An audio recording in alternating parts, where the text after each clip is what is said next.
Welcome to Ray's Talk Show. This is your host, Ray Collazo. Thank you so much for joining us. Ray's Talk Show, we talk politics and everything going on that's impacting our country. We bring you the perspective of the streets. Thank you so much for joining us. And as always, my fearless co-host, Elbert Garcia, calling in from the 305. Elbert, I always say every week there's so much to talk about, but it never ends here, brother. It never ends. It's jam packed. It's jam packed from the city, from the island city that brought you Pitbull. I'm here in Miami. There you go.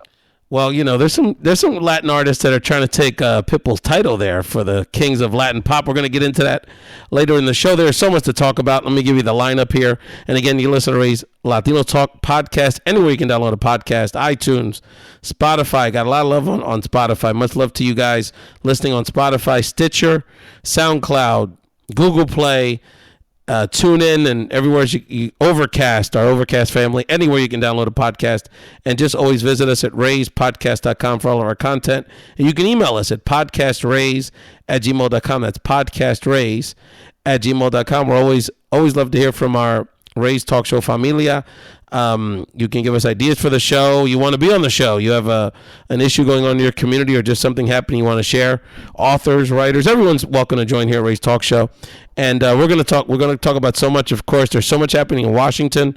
We're going to discuss who I feel is or was the Latino public enemy number one, who was in the news this week.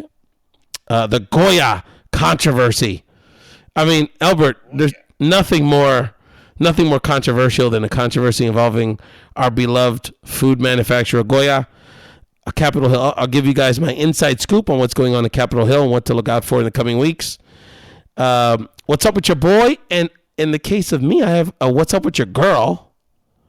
Should be a very interesting, very provocative one. And of course, we have to talk about the phenomenon that is sweeping the country. No, not the invasion of Latinos running across our border, but indeed the cultural phenomenon that we're all embracing here across the country, Despacito. I know, LB, in Miami, you've heard that song once or twice. I've heard it once or twice. I think we're also hearing it out of the Trump administration, as Special Prosecutor Robert Muller is, has been appointed, and and I think that's what they're singing to the DOJ. Despacito on this Russian investigation thing. But you can't hold the truth, man. You can't hold the truth. I can't wait for the bachata remix, Elbert. Before we get into the show, we really want to thank our partner and an organization that we have to do everything we can to support and defend this organization's funding, defend this organization's right to service the millions of women around the country that are in great need of their services. Of course, I'm referring to our partner, Planned Parenthood. Join their #IDefy campaign to defy the efforts to defund Planned Parenthood and defy attacks on our communities. We have to defy hate and discrimination in all its forms. This is an organization that supports, literally millions of women, provides them valuable healthcare access. Defy the efforts to defund Planned Parenthood. Get loud, stay loud, defy today. Please text TALK to 22422. Text the word TALK to 22422 so you can defy those that want to defund Planned Parenthood and stand with our brothers and sisters at Planned Parenthood. Very important.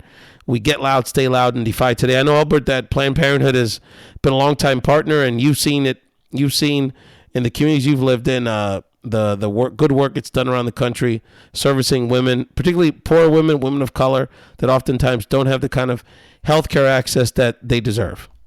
Yeah, no, look, at the end of the day, it's about the lives of our sisters, our daughters, our mothers, our grandmothers. Healthcare and health is so important, to their daily lives, and they really just kind of provide a space.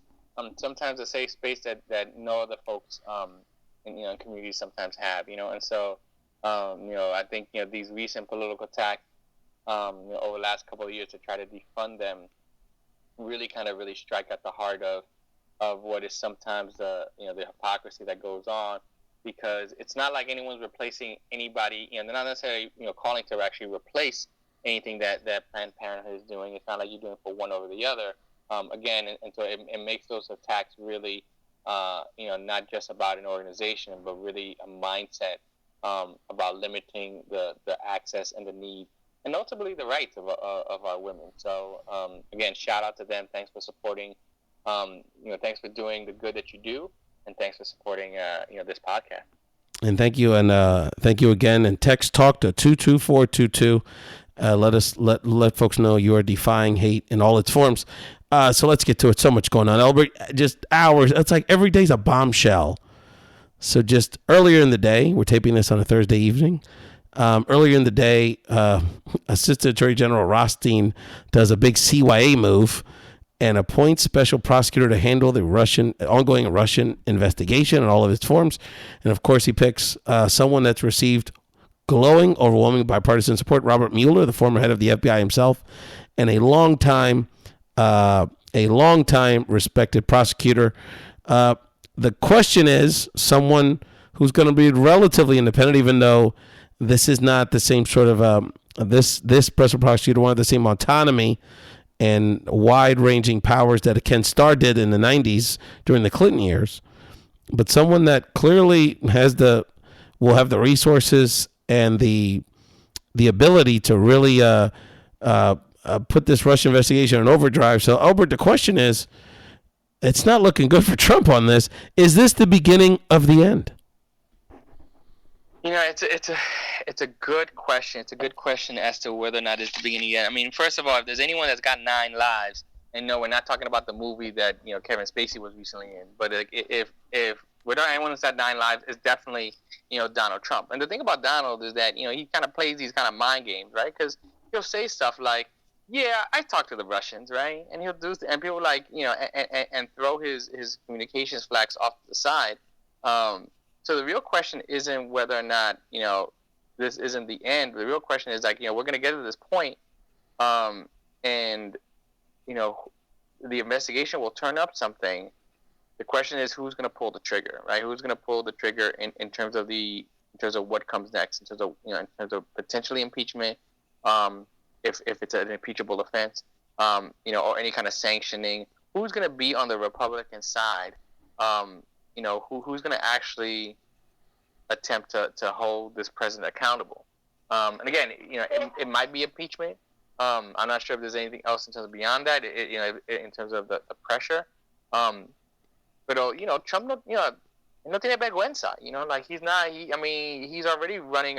He's already trying to appoint. He's already appointed people that are 9 times out of 10 unqualified to lead the agencies that they're doing.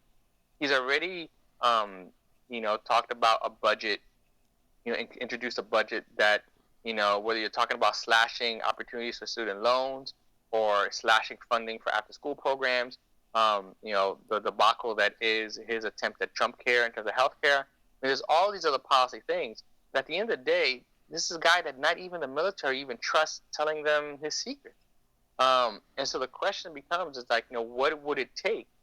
What would it take to get this guy out of office? And again, this is a guy that doesn't apologize for anything. So when's the last time Donald Trump ever removed himself from a situation anyway? When's the last time he's resigned from anything? He didn't resign from The Apprentice. I think that's probably the last time he was replaced. Well, he did sort of bail on Atlantic City a few years ago, but that's no.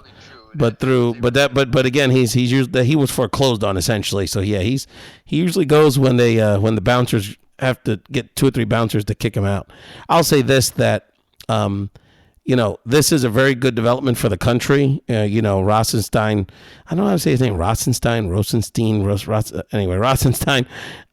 He's not part of the, he's not a political hack. He's someone that I think realized during and now there's questions, what was the timeline of him actually writing the letter? There's reporting today that says that the senators who came out of the briefing with Rosenstein, Assistant Attorney General Rosenstein, believed that now we're under the impression that he wrote the letter after he knew Trump was going to fire Comey anyway. So he's definitely trying to preserve his credibility. He doesn't want to go to jail. And so he got out of the situation real clean, washed his hands of it, and said, let Mueller run with this. There's definitely... He may have also brought himself a little bit of time in his own seat. Because now, if you're thinking that, if Trump's thinking about replacing him, right, or firing him, which he could, again, which he could, right, or force him out, then it's going to look like another damaging another potentially damaging site for him optically. Well, that's the other thing. The question then becomes: as Mueller creeps closer and closer, would Trump have the audacity to fire Mueller? Because technically he could as well. So that those elements are in play. I think the bottom line is this: is that let me tell you something. I think we're gonna want the big takeaway we're gonna get out of this administration is you don't mess with Comey. I predict that Comey's going to be a bigger pain in the butt outside the FBI than inside the FBI. By the way, Mueller and Comey are homies. They golf together. They're boys. And I'm going to throw one out here, LB. And, people don't people think my presidential predictions are crazy. Didn't have a podcast in 07, but I told you all about Obama. Actually, I did, Remember Brown Planet? I told you all about Obama in 07. I told you about Trump in summer of 15. I'm going to tell you right now, the next elected president of the United States, LB, I'm dropping it right now, write it down, will be James Comey. Get the hell out. You think Absolutely, because he's going to take down Clinton and Trump, dog. I'm telling you. He's going to play the inside-outside game with Mueller. You don't continually disrespect these people, bro. This is FBI. This is bigger than... I mean, you don't mess with these people. He's already criticizing the appointment. He's criticizing everyone loves Mueller. He's criticizing. He's bashing Comey. Daring him about these quote unquote tapes. There's no tapes. The memos we haven't seen. We only heard one passage of one memo. That's not the most damaging thing Comey got on paper, brother. This is a novella of epic proportions that we we just haven't seen. Like someone's we're watching popcorn here. Everyone's kind of. I will say this. Somewhere there's some Republican operative thinking this could just, if this doesn't blow up in our face, it might distract people just enough for us to begin to try to pass some stuff under the table because everyone's so worried about this stuff there. So I personally worry about the distraction aspect of the stuff. But I will say this: the one thing that would be hard, not for just Republicans, but any American to kind of get over. Is this idea of the kind of national security interest and the national security issue? I mean, that's just something you just kind of don't mess around. And again, what I find to be particularly distasteful is again, almost like the victimization. Here's the most powerful man in the world, arguably, like in the past. The president has been seen as the most powerful man in the world, and he's here tweeting about being a victim. What kind of BS is that? When's the last time you ever heard a president say that I'm getting treated like the worst person, even if he thought it, right? Like when's the last time anyone actually said it? You sure didn't hear it from Obama, and other people already said it about him in terms of the race issue, but he never uttered it. One of the saddest things about this whole situation is that it has lowered the bar on what we expect from a president, from our leaders, from people in the public eye. And, when I see good media people, God bless them, people really trying to do the right thing. And, on some level, the corporate news media, the way they cover him is almost feel like they're like a battered spouse, how they talk about the spouse that abuses them, almost like trying to normalize their behavior for their own sanity. And the bottom line is that this guy's an absolute disaster in every possible way, from a ideological perspective. The populist, nonpartisan or bipartisan, is totally nonsense. He is running completely ultra right wing administration. We'll talk about those issues a little later in the show. He's absolutely incompetent. He's absolutely a total. Rubio said it best. And Romney. He's a total con artist. He lies through his teeth.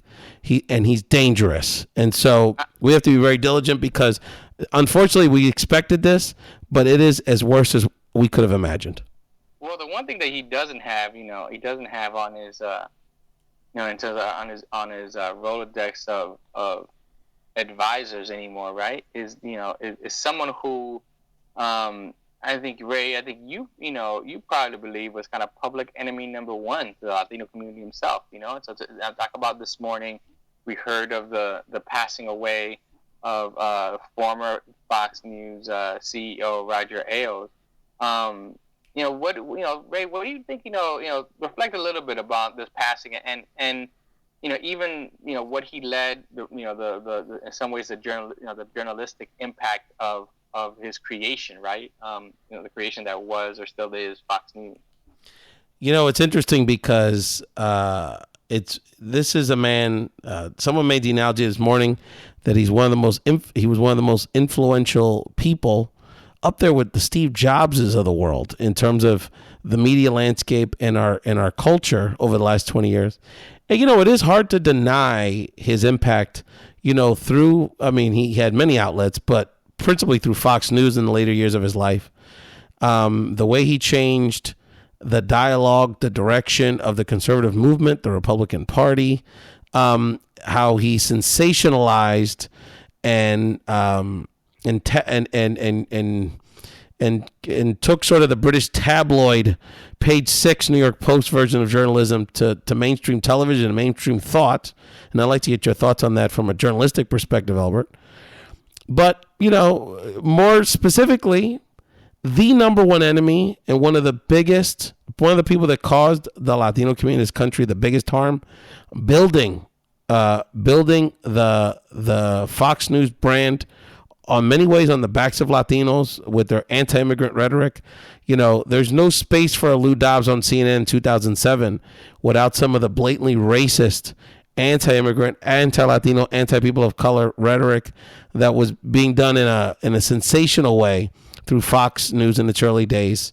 It dumbed down and created the initial set of fake news that put people in the mindset, too many Americans in the mindset, that would even believe a charlatan like Donald Trump's rhetoric, or want to believe that their problems didn't have to do with big pharma flooding their neighborhoods with drugs, or big business outsourcing many of their services around the world, but indeed it was Mexicans who were the source of their problems. Even that kind of mentality had to be fomented over a generation, and that's what Roger Ailes with Fox News did.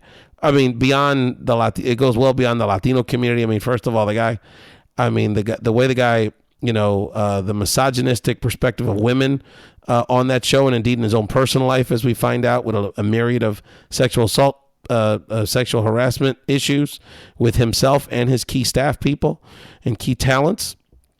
But going back to the Latino piece, there's no Trump the 2015 anti-immigrant rhetoric was really the crescendo of what Roger Ailes, through his instrument of Fox News, fomented over this last generation. Well, if you're talking about journalistically, right? At the end of the day, like what Fox did was like they opened up this lane. That, let's be real, the lane that they opened up was there, right? It was simmering like, below, the sentiments. It took Rush Limbaugh. It took Rush Limbaugh to television, and put it in a much more attractive, entertaining package. Yeah, no, and look, and what I think if you had to put it in comic book terms, right? Like there is no space for the Breitbart or the Alec Jones of the world without Fox News, right? There is no and so in some ways, like if Fox, looking at the Spider-Man villainy that is Venom, right? Fox News in many ways for journalists is kind of the Venom of that. It clearly became worse because then you had Carnage, which is like Breitbart and like some of these other fake news folks. When you didn't think it could get worse than Fox News, then someone obviously outfoxed Fox News in terms of those kind of places. But you wouldn't have it without Roger Ailes. And I think you're right. I think Roger Ailes basically made it entertaining. He understood, that what motivates people.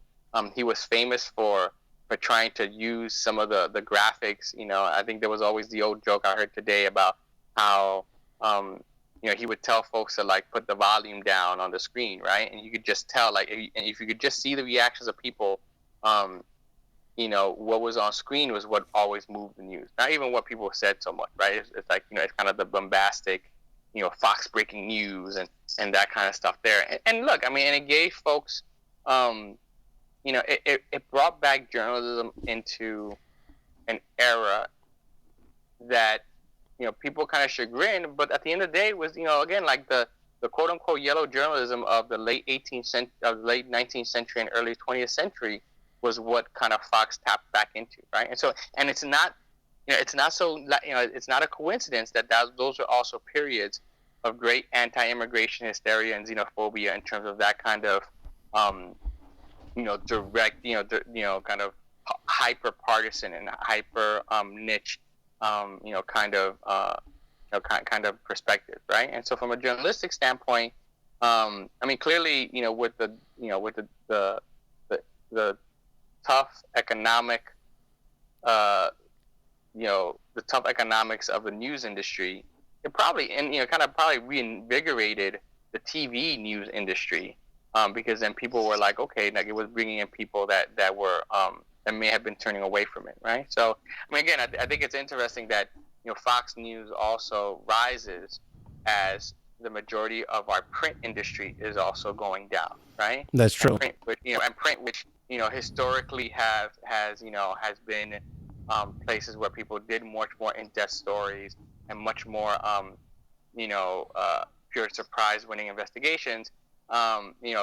That's on a downstream. I will say this: it's interesting too, is that also Fox News, also I think probably sharpened everybody's view of what media is, right? Because I think that people always now think of it in terms of Fox News, right? In terms of when you have a hyper partisan kind of way, and so it probably impacted sports programming to some degree. This idea of one talking head on this side fighting, the debate, the back and forth, the playfulness. There's probably no Stephen A. Without Fox News to some degree, right? Ratcheting up the heat. It's like, from a societal standpoint, he gave permission for folks on both the right and the left to just be like, to throw off the superficial, the illusion of objectivity, and say, hey, you can make money by actually just standing your ground and believing what you believe in. And then from a Latino media perspective, and it's a whole other conversation, but it is only fair to note that he also was someone that green lighted and until I think December of 2016, had Fox Latino News as part of their digital platform. And that gave certainly some people in our community, thinking about people like Francisco Cortez and others, an opportunity to, it gave some good up and coming Latino talent jobs and a platform to write. There was speculation about what was the purpose of Fox Latino. Was it sort of a tool, as Roger Ailes alluded to over the years, to try to bring Latinos into the conservative movement? But at the end of the day, that served a purpose as well, and was generally seen not as nearly salacious and conservative as the mainstream. I mean, you got the sense that he gave them the freedom to explore that, to do it in a very Latino style, and to be fair to everybody else, of all those things that of all those specific things like NBC Latino and all that stuff, like Fox News Latino until basically the sexual harassment scandal that was rocking the entire Ailes empire, kind of got folks brought down the whole house of cards that they had over there. It was as stable as any other source of a Latino perspective in terms of media, in terms of providing people jobs and opportunities and things like that. And look, I think the one thing I will say is that, having dealt with, in some capacity over the years, producers at Fox, I think you certainly did have some people who were associate producers and producers who didn't necessarily think in those strict conservative terms. What they found themselves often is moving on to other jobs and things like that. So I think that, I think when it first started out, I don't think that there was, at least among producers and stuff like that, this emphasis of, hey, look, like the branding issue of being the conservative arm. I think a lot of people just thought, hey, this is just a game that we're playing. This is just another thing. And I think when it became really when things start to really turn in terms of people saying, hey, this is not just a game of news entertainment, but this is actually, you're having real effect on people's lives. I think really, it comes when, in terms of as you get Obama into his second term, certainly the birther movement, certainly the propping up Trump. I mean, I think that's when Fox News really began to like feed the beast that is like fake news and stuff like that, And I think that's what's sad about it, is that Ailes basically created a system that not just gave conservatives a voice, but also highlighted the worst of who they are. And you're listening to Elbert Garcia on Raise Latino Talk podcast, talking about politics and other issues impacting our communities from the streets de la calle. Elbert, let people know where they can find you on social media. Hey, you can find me on social media at Elbert Garcia FL. That's Elbert Garcia FL. You can also find me on Facebook at that same number at Elbert Garcia FL. And you can but I think the best place to hear me and to hang out with me is over here on Ray's podcast here. And you can find the podcast on Twitter at Ray's Podcast and on Instagram at Ray's Latino Talk. That's Ray's Latino Talk on Instagram and Ray's Podcast on Twitter. And again, we encourage people to join the Planned Parenthood #IDefy campaign. Text TALK to 22422 to help defy efforts to defund Planned Parenthood. The healthcare debate still raging. That's still unfortunately on the table that we have to continue to push back on. Don't let all this stuff, that's right. Healthcare stuff is still. That's right. Still on people's tables. Get loud. Get loud. Stay loud. Defy today. Text TALK to 22422. Let's get to the GOYA Gate controversy. Elbert, for those not following, is a huge story on the East Coast, particularly amongst the Puerto Rican, the rice and beans social media world. So for those that don't know, the annual National Puerto Rican Day Parade takes place in mid-June. It's based in New York City. It's basically, as Elbert would say, the kickoff to the summer in New York City. And GOYA Foods, not surprisingly, has been sort of an anchor sponsor for the last 60 years. And so in la última hora, literally like this week, I believe, weeks before the parade, GOYA pulls out as a primary sponsor for quote-unquote business decisions. There's been various reports. If you look at LatinoRebels.com, NPR, there's been various reporting that indicates or strongly indicates that the reason the company pulled out of sponsoring the parade this year was that it's the parade's theme is to honor the release and honor a Puerto Rican political prisoner who's now been freed after over 30 years of imprisonment. Oscar Lopez Rivera. Oscar, coincidentally, on Tuesday, was released basically from house arrest in Puerto Rico. It is now officially, after decades of imprisonment, a free man. He was released with a hero's welcome on the island. He'll be in New York City and Chicago and other parts of the diaspora in the coming weeks, getting similarly warm receptions. Elbert, I find it curious because, it's not like the Puerto Rican Day Parade, which has had its ups and downs there over the last few years.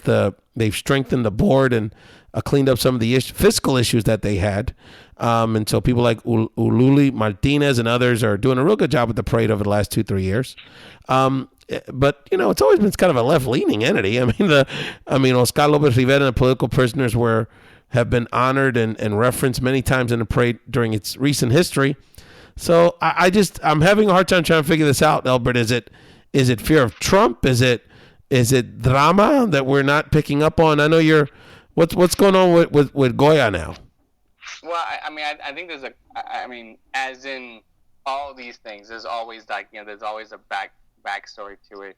I think the truth is that the reorganization of the board that was initiated a couple of years ago by the New York Attorney General's office, Eric Schneiderman, I think certainly didn't rub some people the right way, and I think even though especially as the home of the New York City Puerto Rican community, in terms of as you said, the city as well as the community tends to lean left, in New York City and definitely in the Northeast, but definitely in New York City. So the parade's always had those things. But I think this was a case of them thinking that they were gonna get ahead of the issue, I don't think they intended to make it a big deal. I think they were kind of called that initial media reports and Twitter leaks basically forced them to acknowledge before that they wanted to.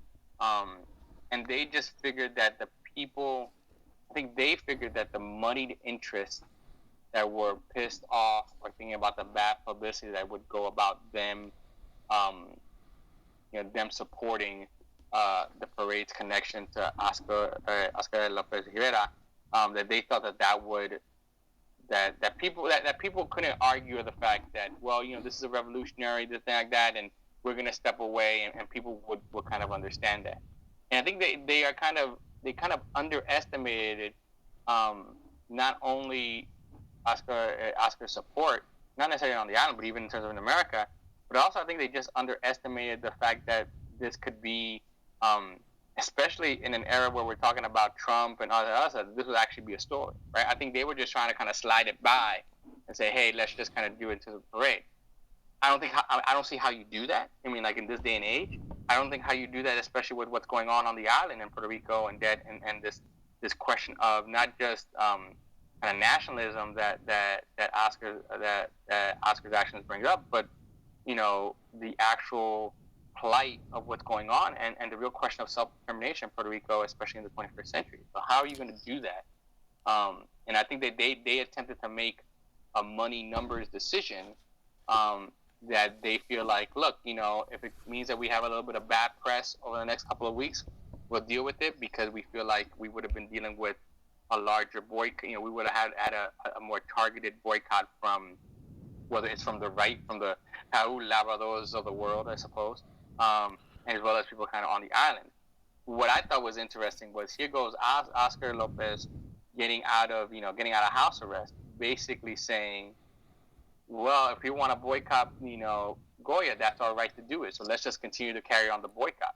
So that's just some bold gangster move in terms of, from an old revolutionary, basically saying, I'm out, and basically giving a middle finger up to GOYA to be like, well, if you want to support the Puerto Rican people, then the Puerto Rican people have a right not to buy your stuff. So, well, it's disrespectful on many levels. First of all, let's just take a moment to again honor the fact that Oscar is home with his family, and is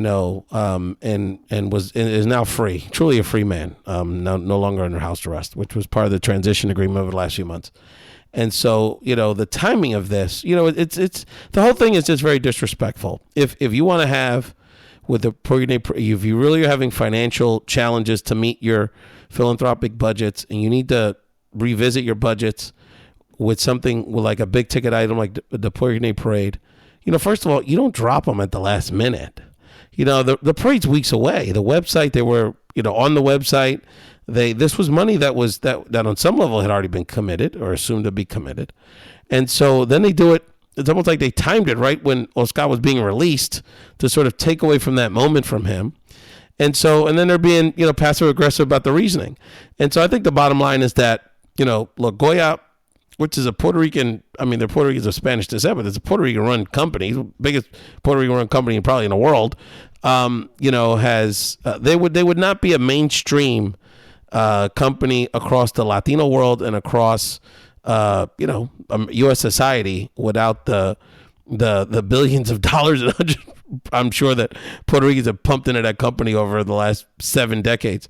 So the fact that they did this in such a curt manner, without the respect for the Puerto Rican parade and Puerto Rican leadership, to do it within time and in a way that was respectful of that decades long relationship, and to do it for this seemingly tone deaf political reason. Oscar Lopez Rivera was urged, had the support of Puerto Ricans from all political ideologies over the last several years that led to his release. Obama was one of the last acts Obama did was put him on the clemency list in January of this year. So I agree. Shout out to our girl, our mutual friend Alexa Aviles, who's calling on a boycott.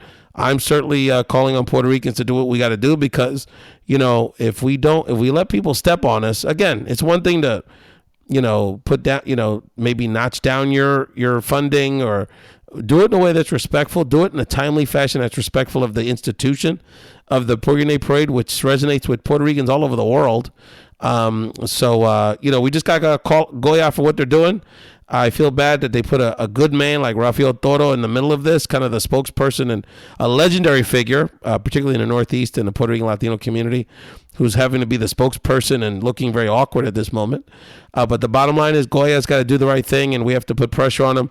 And you know what I say? Go, Vita Ros, Vita, Vita, Vita Ros. So that's the end of that. I tell you what, I think the truth is also is that I think, again, I think that there's a, here in Miami, I think we heard it a couple of months ago when the county mayor Jimenez basically, basically cowtailed, to the Trump administration because his fear of what would happen outweighed his dedication in some ways to the people. That's right. Right. And I think, and that ultimately, I think, a financial board decision was made to be able to say, because they were being targeted, board members were being sent letters and threatening a boycott on the other side if they continue to move through it. And those folks are more believed that those forces, and you can't really call it right or left, but those forces that were calling on that were going to be much more influential to their bottom line than their support for the because of course Breitbart followers buy a lot of Goya products. Right, and look, I mean, for all we know, that they could have been, half of them could have been, Raul Labrador's, supportive class, so. I bet you there is an aisle in those Boise Aldis for Goya, I mean, come on, give me a break. But we'll see. I mean, like I said, it's.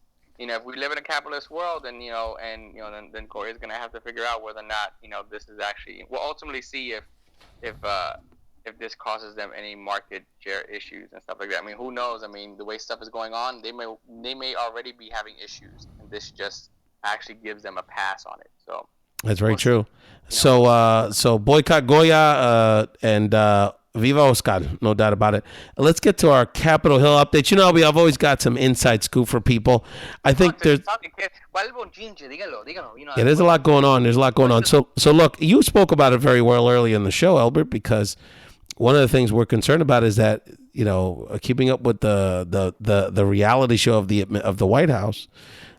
Takes away from the fact that there's some very serious things happening in Congress in the coming weeks and months that are going to impact us, certainly on some level negatively impact us. It's really about minimizing the pain currently. So there's sort of two major issues that are on sort of parallel tracks. One is healthcare will continue to move forward. So the Senate will, undoubtedly create a bill that's hopefully very dissimilar to the House version. I think one of the things we want to look at is the fact that the senators that are getting the most nervous are the Republicans. We know Heller and Flake are targets because they're up for election 2018 Nevada and Arizona, and that's where you have bluish, purplish electorates, and in particular the Latino community could really step it up and knock them out, particularly Heller. But the other group of senators to keep an eye on are the Republican senators that are in states that have taken the Medicaid expansion money and have electorates that like having their health care. So people like Senator Portman out of Ohio, another one who I think we have to pay more and more attention to, Senator Gardner out of Colorado, which obviously has a big Latino influence in his electorate as well. And so, they're going to be looking at that piece, and it's very important because there's two issues. One is a funding question, so how much funding will go to Medicaid and Medicaid expansion, and or taking away Medicaid, phasing it out, but also the fiscal process of how Medicaid money is distributed. So one of the most disturbing things about the House bill is this idea that money would then be just given to the states and they would decide how to divvy up their Medicaid money. And we all know, the way when that happens, poor people of color get impacted, and state governments under fiscal pressures find other things to do with those monies oftentimes. So we would get nickeled and dimed in that scenario. And so that process needs to be pushed back on. Senators Lee and Toomey actually came up with a proposal today that would actually make it have less Medicaid access for working people around the country. So just bad news. And the other thing is the budget. So President Trump, his administration will be releasing his budget plans on Tuesday, and that will sort of be the kickoff for the budget process in Congress. the most prominent Latina in U.S. labor, the president of the NEA, just released a statement that is bashing the anticipated proposed cuts to education by over $10 billion. Can you imagine, as we have a younger millennial population, a younger American population, Elbert, the idea that we would be cutting education by billions of dollars. So I want to give a shout out to Becky Eccleston Garcia, who's a Latina from the South, very impressive woman. Sandra Bullock lookalike, Elbert, and who's the head of the National Education Association, and great friend to the show, and is calling out Trump on his BS for his, literally taking the books out of the hands of kids. And so this budget process is one that's going to take some time, but it's something that you're very diligent on. And I want to give you, just for healthcare for a second, Albert, I want to give you a scenario. I've got a projection here by one of the major Latino think tanks, which will be releasing this in the coming days. So under the House plan, just to give people a sense of what's going on here, under the current House plan for healthcare that was passed recently in Congress, if that were bill as is were to pass and become law, Albert, a typical family of three in Phoenix, Arizona, median income of $45,000 a year, median age of the parents in their early 30s, and with an 8-year-old child. Very typical Hispanic family in our country, right?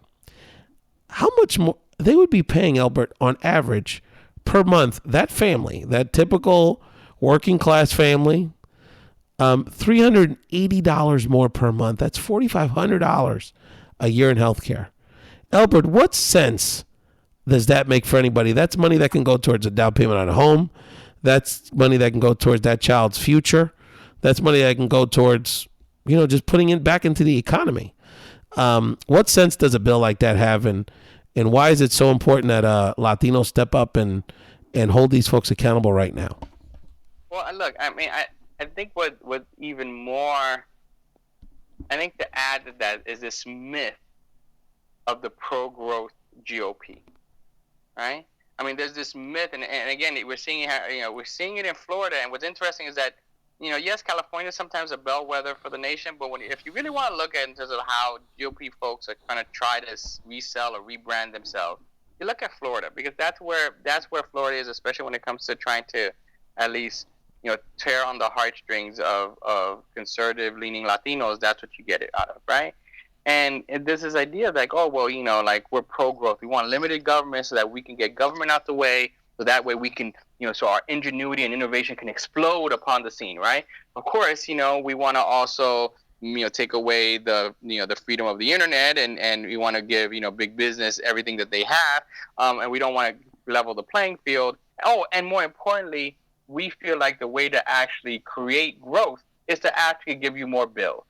Right? Like, that's what we want to do. Like, it doesn't make sense. The math doesn't make sense. It's the same kind of mathematical lesson that comes out of trickle-down economics, right? Because if you believe that trickle-down economics works, right, and you believe that equation works, then sure, then you say, okay, well, you can create a pro-growth strategy, on the backs of working class and lower income folks by also giving them more stuff, right? Because all this is a shell game for a better tax plan for the rich.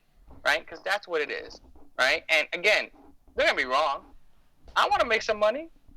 I mean, shout out to people making money. That's cool. Hashtag I want a nice house too, right? I mean, that's fine. Everybody wants that, right?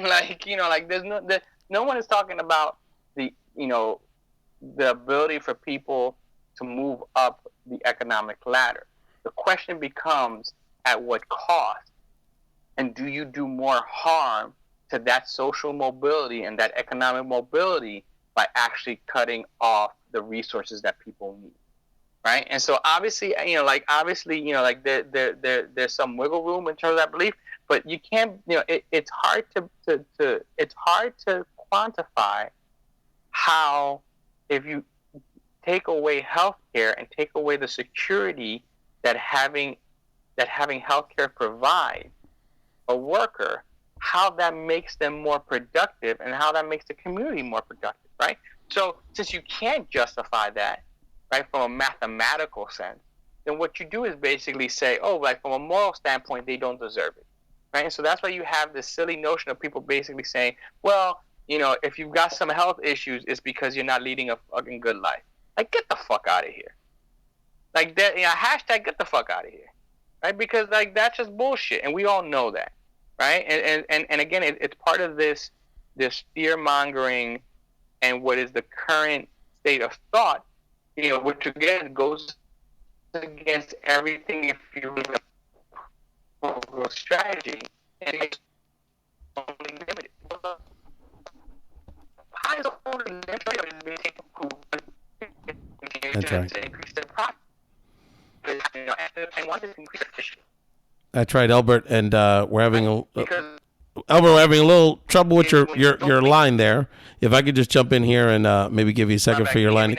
I can hear you better now. Yeah. So no, you're absolutely right. It's definitely despicable, and it's something we have to push back on. The other thing I wanted to mention, Elbert, on this Capitol Hill piece was that, and I want to give a shout out to our guest from earlier this week, Danny Montes, was an excellent guest, a California activist that's doing a lot of work around criminal justice reform issues in Cali, and he wanted us to make sure we mentioned that let's not hold Attorney General Sessions off the hook this week. Besides the nonsense around the Russian investigations, he released a memorandum and direction to his district attorneys around the country, his federal attorneys around the country, to sort of ratchet up the sentencing around drug offenses, big or small. And a case that really comes to mind that really sort of shows the silliness of this punitive attitude towards drug sentencing in all of its forms is that a woman several years ago was asked to he said, "Hey, why don't you drive my car around the country? I'll give you gas money and a few bucks to for your troubles." She gets pulled over, and it turns out, unbeknownst to her, that someone threw a bunch of, the person that she was doing a favor for dumped a bunch of drugs in the backseat of her car. She got 10 years for that. And so it's this kind of foolish imprisonment of our people, for offenses big and small that we have to push back on. And by the way, it's been reported pretty widely that Attorney General Sessions has financial interest in federal private prisons. So this is someone that doesn't mind literally enslaving millions of people, many of which should not be in jail and really in the case of people addicted to drugs, should actually be getting health treatment. So he's a bad dude, and we need to push back on him. On the What's Up With Your Boy segment, Elbert, of the show. Es muy malo ese muchacho. The evil Keebler Elf. He just looks like a Keebler Elf to me, but he's just jacked, that little dude. You're the third person who I've heard this week mention that. Can I tell you that? Oh no, I didn't invent it, but it's just so clear, and I've been up close to him. He's icky. But they make a good cracker, those Keebler Elves. In the What's Up With Your Boy segment, someone that's being rumored and very close to Elbert's heart, being a New York area guy, fellow New York area guy. Former senator, former vice presidential candidate, Joe Lieberman. Elbert's in the news. Leading candidate to be the FBI director. What's up with your boy Lieberman, Elbert? I saw someone was like, Mueller to, from Mueller to Comey to Dopey. They were kind of talking about Lieberman. Lieberman is, again, he's, the Hall of Fame of Democrats / liberals who develop as they get older into question marks is lined with a bunch of people. My right? man fell off, dog. And Lieberman is just like, we're like, Dad, he was Gore's VP pick, right? And granted, at the time, people were like, I don't know. But we were like, okay, he's Gore's VP pick. He's got to, he's got to be. He'll get us all those old Jewish ladies to vote for him in Florida. I mean, that was kind of the part of the analysis of that. Well, clearly not enough. Clearly not enough. It changed our whole lives. And then post 9/11, he just became somebody that was so law and orderish that people began to question whether or not he was really as committed to kind of the First Amendment and our rights and stuff like that. And so it's again this is one of those people. The decision-making process in the Trump administration, it seems to be like it seems to be very almost like when we start talking about sports figures, right? And we're like, oh, let's get the greatest of all time teams, and we throw out a couple of names and stuff like that. But even we do more research than like the Trump administration does, because they basically like, let's find a Democrat who Democrats really don't like, so we'll just put him up an FBI person, because then at least he's a Democrat and they can't complain. Let me tell you something. It's like, I mean, it's like a checkerish kind of move, like.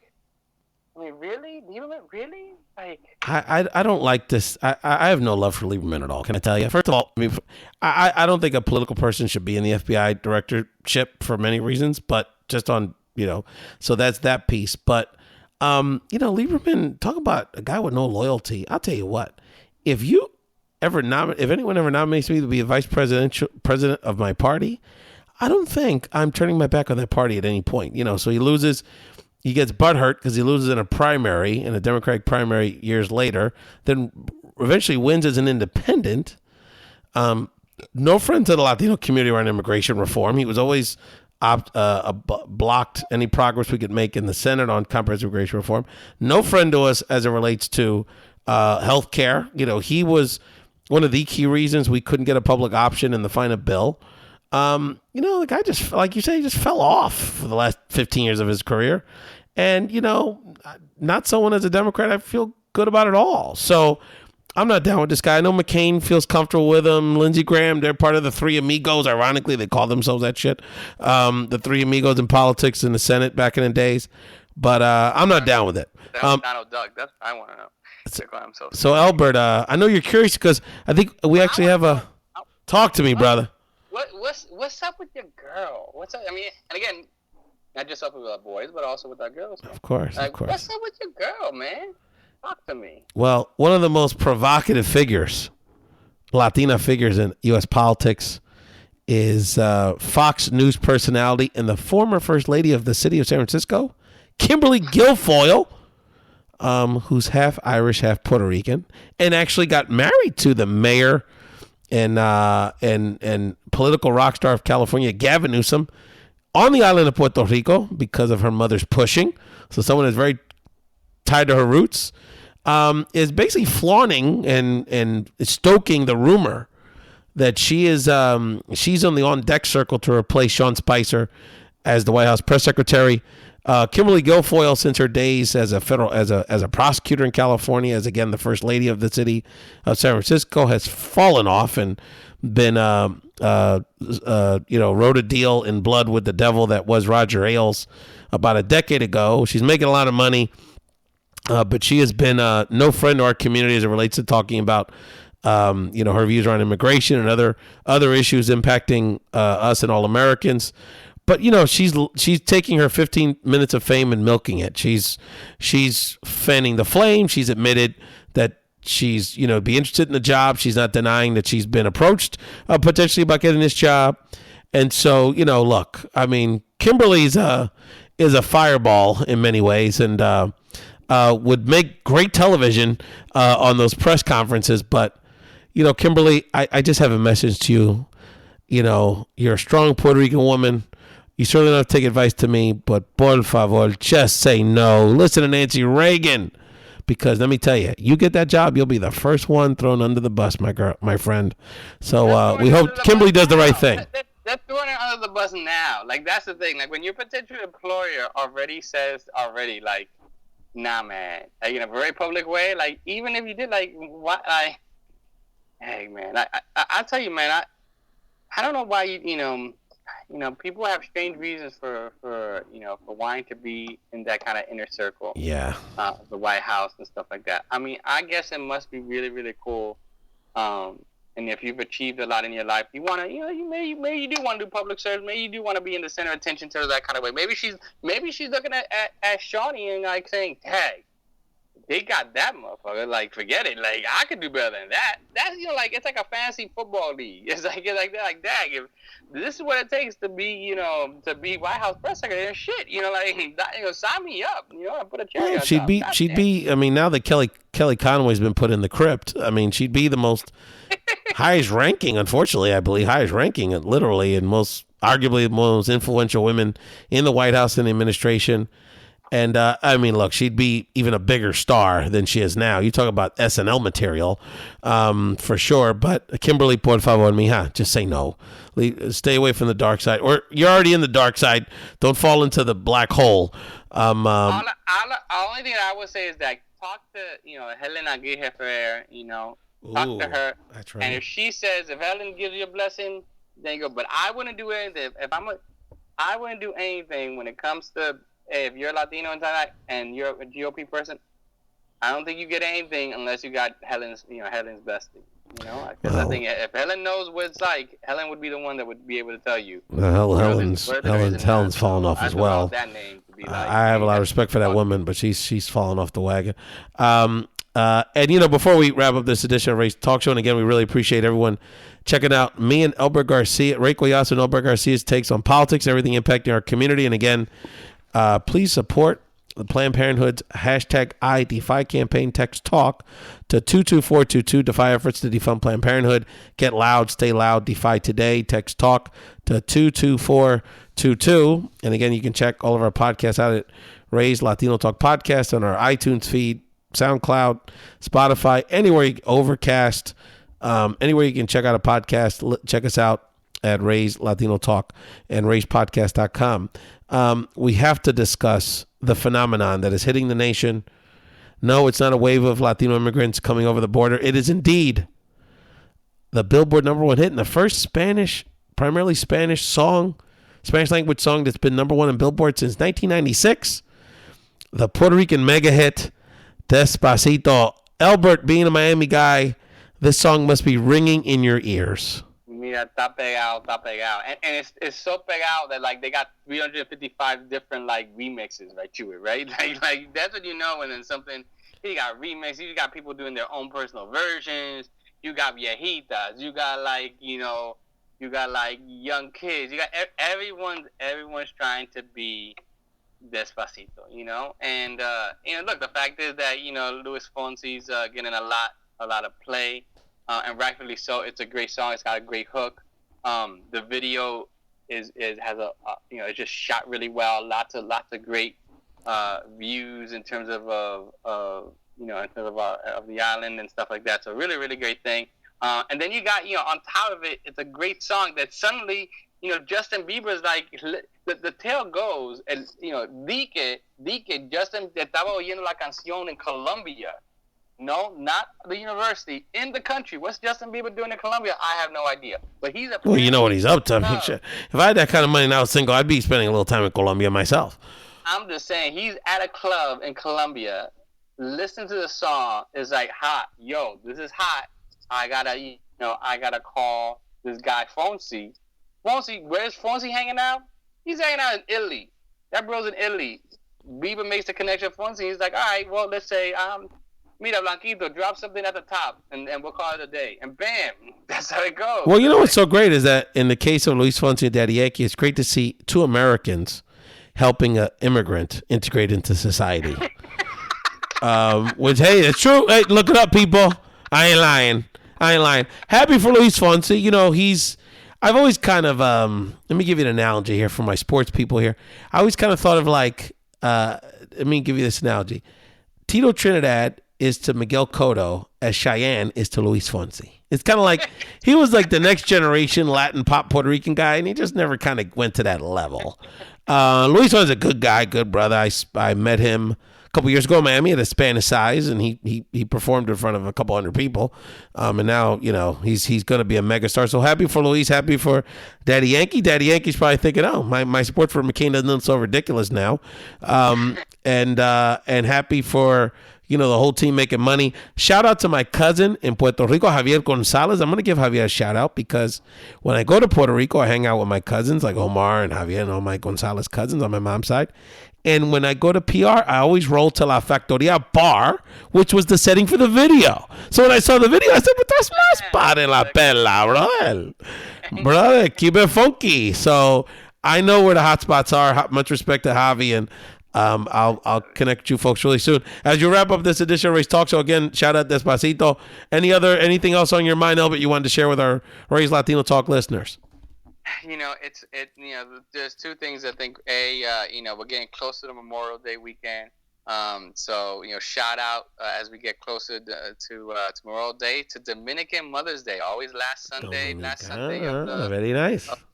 So Dominican, happy Mother's Day early on to our Dominican sisters and mothers and aunts and the mamas and those who play the role. So shout out to those folks in there. Happy early Dominican Mother's Day, as well as a past Mother's Day, which just happened, there. American Mother's Day and Mexican Mother's Day was recently as well. So un saludo bien fuerte a las madres mexicanas as well.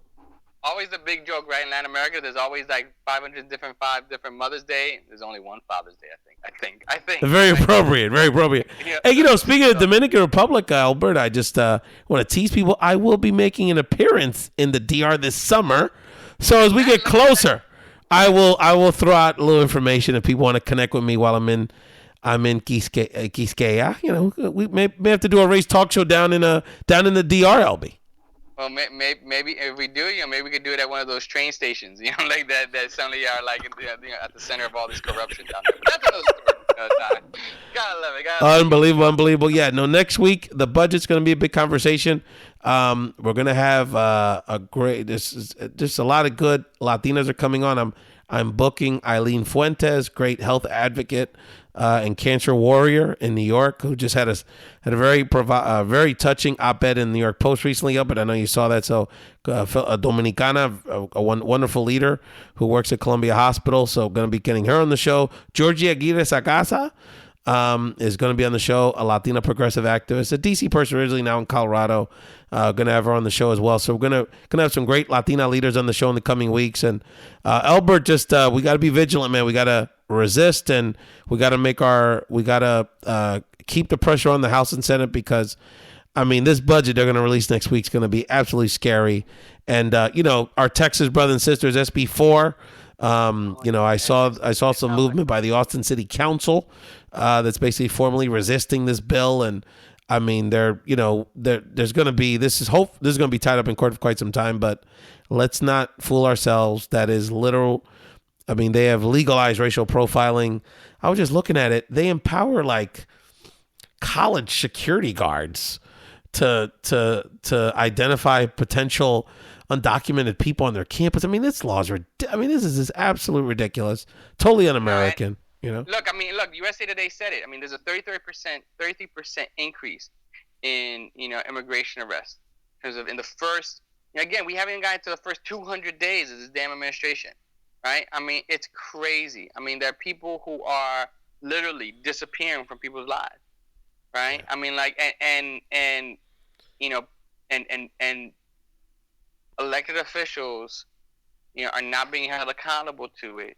And more importantly, we need to stand up for that. And I don't know how. Look, Ray, at the end of the day, we can't be distracted, right? We can't be distracted by all this bullshit, in terms of Mueller and all that. We have to make sure those people who are on that, and we have to make sure our folks who are on the healthcare and all the other situations. The education thing is, to me, the one that is like, it boils me over. It boils me over. Like, they're talking about like taking away, programs where you could, used to be able to, like, if you worked in a nonprofit or you worked in government or something like that, for a certain amount of years, you could have, like a certain amount of loans forgiveness. They're taking away these forgiveness. Well, Albert, look at, I just spoke, as you know, about a month ago, I spoke to a group of 100 seniors, almost all Latino and African American, that were part of a program, much respect to Proyecto Ayuda in Philadelphia.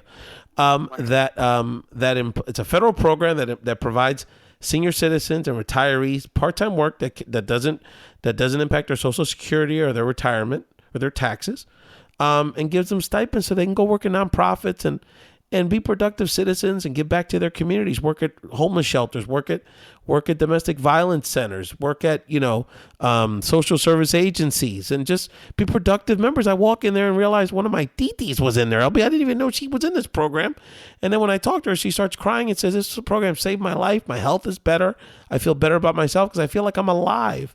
They want to potentially totally gut that program. The devil's in the details, but it's sinful, right? What they're trying to do. But it's exactly. So they can give their rich friends tax breaks. That's all it is. Right, and tax breaks, and this is the thing, and this is ultimately the thing that pisses off, right? Tax breaks that don't go back to us, right? Because it's all well and good to be like, oh, in terms of like to say this mantra of like, oh, we're gonna cut, because the richer the providers, they're gonna go back in, but no one ever makes that accountable to that money. Right? I mean, let's just think about it in terms of the street. If I tell you, let's just think, you tell somebody, your kid, you give your kid $2, right? And you say to the kid, okay, I'm gonna give you $2, but that's so you could go buy yourself, buy a quarter of milk. And that kid comes back, and instead of buying a quarter of milk, buys freaking $2 worth of of gum or candy. What do? You said you didn't spend that $2 the way you were supposed to. It's the same thing. It's the same concept, right? Don't give a tax cut to someone who's not going to use it to help the economy, right? If they're going to just stifle it and put it in your pocket, that's gangster. That's called legalized stealing, right? And that's just bullshit, right? It's not no pro growth. I can't stand that.